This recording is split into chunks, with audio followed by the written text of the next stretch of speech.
Sailing along the Turkish coast. I mean, how good is this? This was great.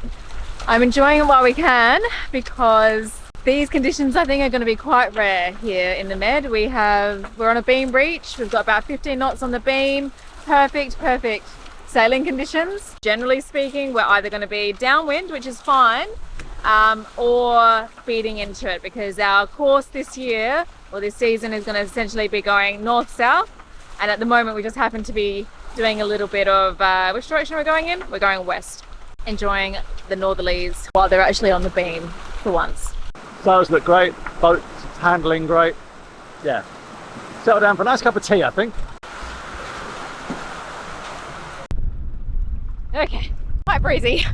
Anchor's holding, boat's looking good, anchorage is looking very comfortable and well protected. This is our home for the night.